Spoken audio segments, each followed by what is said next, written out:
రాష్ట్రంలో జంగిల్ రాజ్ నడుస్తున్నది మీకు అందరికీ తెలుసు. అందులో భాగంగా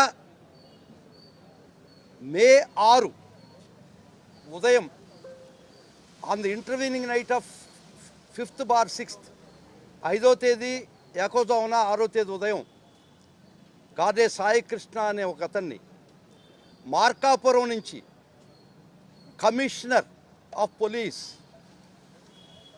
రాజశేఖర్ బాబు sent his team to apprehend him at Markapur నుంచి ఒక ఎన్బిడబ్ల్యూస్ ఎగ్జిక్యూట్ చేసే మిషన్తో తన టాస్క్ ఫోర్స్ టీమ్ని headed by SI and task force constables పంపించిన వైనం మీకు అందరికీ తెలుసు. పంపించి ఉదయం 7 గంటలకి 6వ తేదీ అతన్ని కృష్ణలంక పోలీస్ స్టేషన్లో డీటైన్ చేసిన విషయం కూడా మీకు అందరికీ తెలుసు. మీకు తెలవంది, ఎవరికి తెలవంది, ప్రపంచానికి తెలవంది ఒకటే రహస్యం. ఏమైపోయినాడు అతను?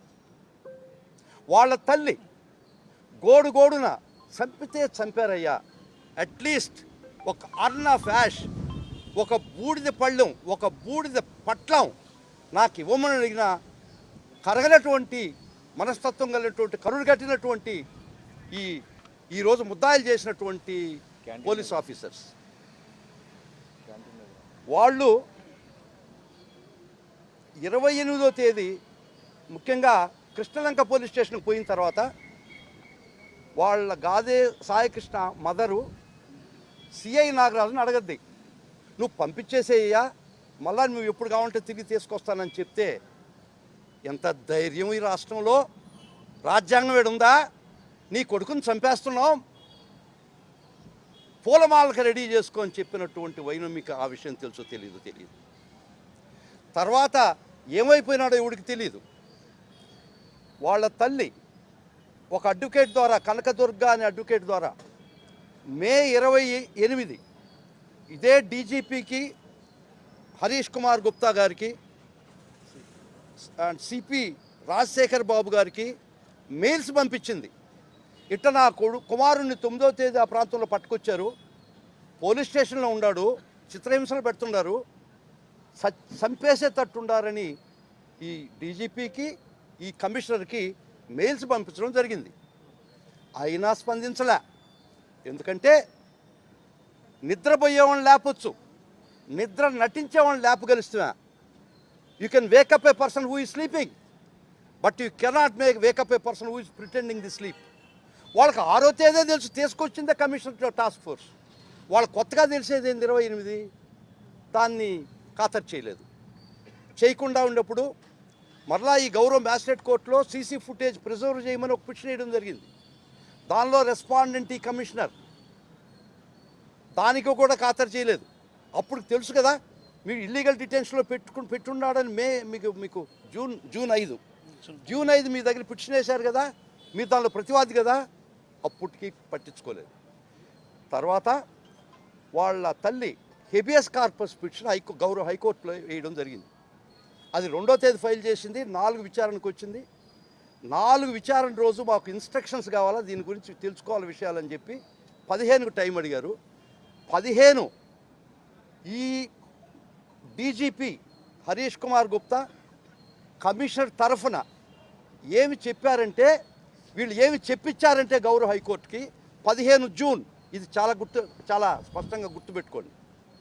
ఆ గాదే సాయికృష్ణ అనే వ్యక్తే మాకు తెలియదు, అతను మేము అరెస్ట్ చేయలేదు, మా డిటెన్షన్స్లో లేడు, మేము ఇప్పుడు మీరు చెప్పారు కాబట్టి టీమ్స్ని డిప్లాయ్ చేస్తున్నాము ఎతికేదానికని 15వ తేదీ జూన్ నిస్సిగ్గుగా ఎంత ధైర్యంతో హైకోర్టు వారికి వీళ్ళిద్దరు చెప్పారు.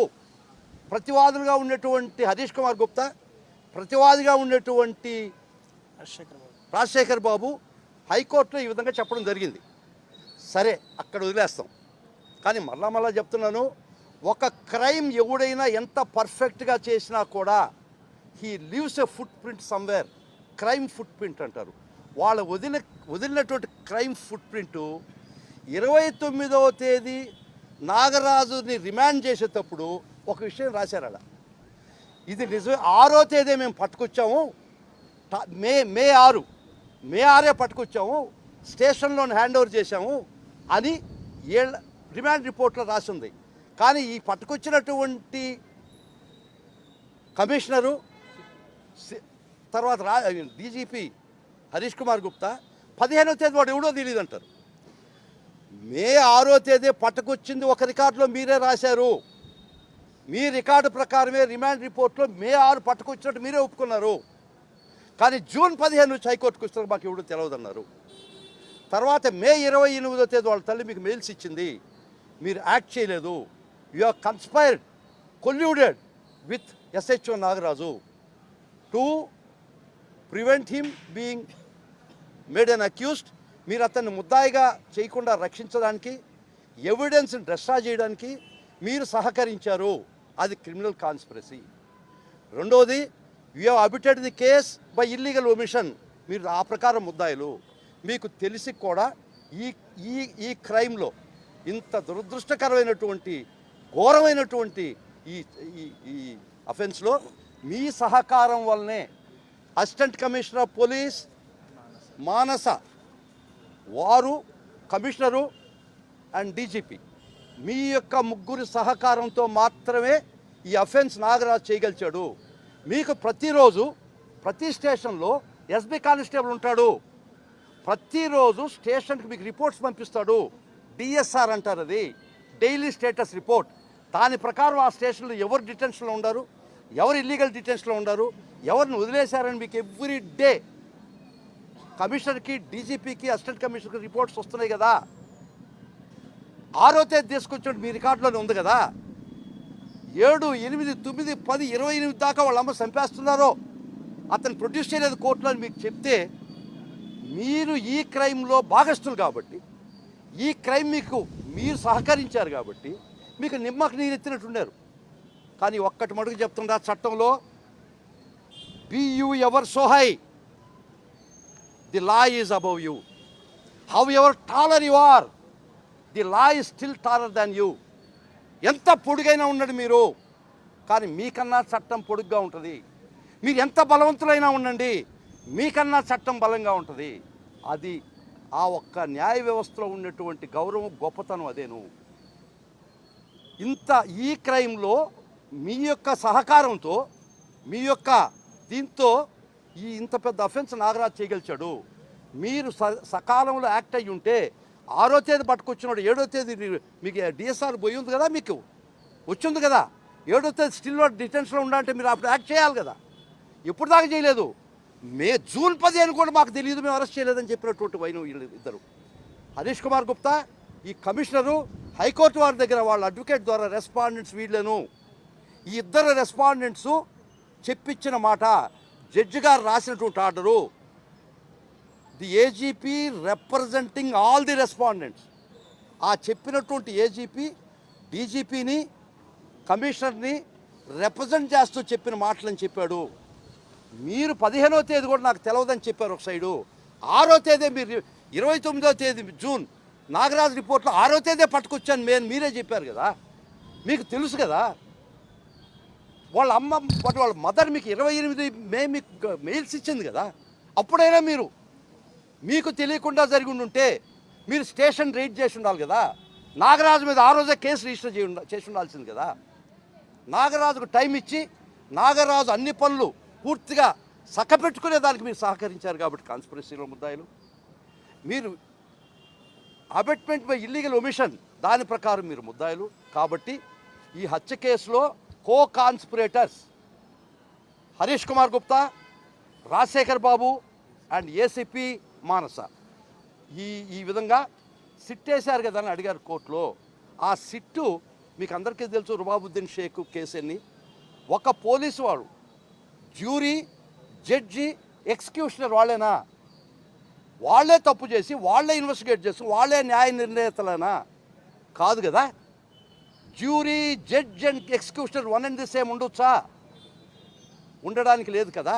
నువ్వే నేరం చేసి నువ్వే దాని మీద విచారణ వేసుకొని నువ్వే దానిలో క్లీన్ షీట్ ఇప్పించుకొని వైట్ వాష్ చేసేదానికి కుదరదు. ఈ చట్టం ఒప్పుకోదు. మీరు వైట్ వాషింగ్, సెల్ఫ్ సర్టిఫికేషన్ కుదరదు. ఆ సిట్టు ఎక్కడి దాకా పరిమితం అయిందండి? నాగరాజు, ఒక ఇద్దరు కానిస్టేబుళ్ళు, అంతకన్నా పైన దీని ప్రమేయం మీరు ఖచ్చితంగా ఈ ఫుట్ ప్రింట్ చూసారా? చూడలే, మీరు చూసి ఉండొచ్చు, కానీ మీరు చేయరు ఆ పని. ఒక సామాన్య మానవుడికి అవుపడ్డటువంటి మీ క్రైమ్ ఫుట్ ప్రింట్, దీనికి పెద్ద రాకెట్ సైన్స్ అవసరం లేదు. ఏబిఎస్ కార్పస్లో ఏం చెప్పారు 15 జూన్, మీ రిమాండ్ రిపోర్ట్లో 29వ తేదీ ఏం చెప్పారు? 6వ తేదీ మేము పట్టుకొచ్చామని మీరే చెప్పారు కదా. మీకు ఇల్లీగల్ డిటెన్షన్లో ఉండదు మీకు తెలుసు కదా. తెలిసి మీకు మెయిల్ ఇచ్చిన తర్వాత కూడా మీరు నిమ్మక నీరెత్తున్నా అంటే మీరు ఆ ఆఫెన్స్కి సహకరించారు. మీ యొక్క ప్రమేయంతో జరిగింది, మీ యొక్క సహకారంతో జరిగింది, మీ యొక్క ఇల్లీగల్ వంశంతో జరిగిందని చెప్పి ఈరోజు మేము ఒక కంప్లైంటు, ప్రైవేట్ కంప్లైంట్ వేసామండి. 210/223 read with 233 BNSS for the offences 61 conspiracy, 49 abetment, 127(3). మీరు ఒక public servant, law prescribe you to do a certain thing in a certain way. మీకు ఇల్లీగల్ డిటెన్షన్ ఉందండి 28 తెలుసు కదా. మీరు ఏం చేసి ఉండాలి? ఇమీడియట్గా స్టేషన్ రైడ్ చేసి ఉండాలా, నాగరాజు మీద కేసు రిజిస్టర్ చేసి ఉండాలా. అది చట్టం. అది మీరు ఆ విధంగా మీరు చట్టం పాటించలేదు కాబట్టి, the way that the law directs you would not act which cause injury to someone అంటే 127కి మీరు స్క్వైర్గా వచ్చేసారు. దాని కింద మీరు తప్పించుకునే సమస్య లేదు. 198 and 238 రెడ్ విత్ 3.35 అంటే కాన్స్పిరసీలో మీరు భాగం. ఈ అఫెన్సెస్ కింద మేము కంప్లైంట్ వేసాం. దీనిలో 233 BNSS వాడినాం. మా కేసు అంటారు 233 BNS. మీరు అడగొచ్చు క్వశ్చన్స్, అడగని నేను జవాబు చెప్తాను.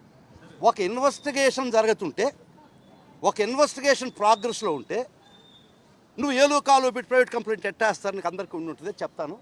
అది 233 BNSS చాలా స్పష్టంగా చెప్పింది. ఒక ఇన్వెస్టిగేషన్ జరుగుతున్నప్పుడు మాత్రమే ఒక ప్రైవేట్ కంప్లైంట్ వేయొచ్చు. వేసిన తర్వాత కోర్టు ఏం చేయాలా? నా కంప్లైంట్ స్టే చేయాలా, చేసి వాళ్ళకి క్లాస్ 2 and 3 ప్రకారం అదే సిట్కి కోర్టు వారు నోటీస్ పంపిస్తుంది. ఈ కంప్లైంట్లో హరీష్ కుమార్ గుప్తా, రాజశేఖర్ బాబు, మానస మీద ముద్దాయిలు చేశారు. మీరు వీళ్ళని ముద్దాయిలు చేస్తున్నారా లేదా చార్జ్షీట్లో అని అడగాల. వాళ్ళ దగ్గర నుంచి 2 రిప్లైస్ రావచ్చు. చేశాము అని చెప్తే వీళ్ళ ముగ్గురిని కూడా ఈ 2 కంప్లైంట్ మర్జ్ అయిపోతాయి. ఈ ప్రైవేట్ కంప్లైంట్ కూడా పోలీస్ కేసు కింద తీసుకుంటారు. ఒకవేళ నేను చేయటం లేదు అని కానీ 2 రిపోర్ట్లే కదా, ఒక రిపోర్ట్ అటు ఒక రిపోర్ట్ ఇటు, చేయటం లేదని కానీ వాళ్ళు రిపోర్ట్ ఇస్తే ఈ కంప్లైంట్ టేకన్ ఆన్ ఫైల్ చేసి వాళ్ళ ముద్దాయిలు చేసి 2 కేసులు జాయింట్గా జరిగింది. కాబట్టి తప్పించుకునే సమస్య లేదు. We are happy today that however taller you are below the judicial system. ఈ విధమైనటువంటి గౌరవ కలిలో పాత్ర కలిగినటువంటి హరీష్ కుమార్ గుప్తా, రాజశేఖర్ బాబు, మానస, వీళ్ళు చట్టం పరిధిలో నుంచి తప్పించుకోవడానికి ఇది చట్టసమ్మతం కాదు. ఒక బిలీవ్డ్ సోల్, ఆక్రందనతో వెళ్ళిపోయినటువంటి ఒక ప్రాణం, ఆక్రందనతో వెళ్ళిపోయినటువంటి ఒక ఆత్మ ఖచ్చితంగా శాంతించబడద్ది. దానికి కారకులైనటువంటి ఈ బిగ్ ఫిష్, బిగ్ యాక్టర్స్ వాళ్ళని ఈ కేసులో వాళ్ళని ముద్దాయిలు చేసి విచారించిన రోజే ఆ ఆత్మ శాంతి కలగద్దని ఒక ఉద్దేశంతో, ఇది వాళ్ళ మదర్కిను పోలీస్కిను కోర్టుకి సంబంధించిన కాదు విషయం. It is a crime against not only our mother, this is a crime against the society. ఈ సమాజం మీద చేసినటువంటి దాడి, ఈ సమాజం మీద చేసినటువంటి ఒక నేరం. అందుకని దారిని పోయే దానైనా సరే with conscience, with the knowledge, he could come before the court and file a private complaint as per A.R. Antuli case.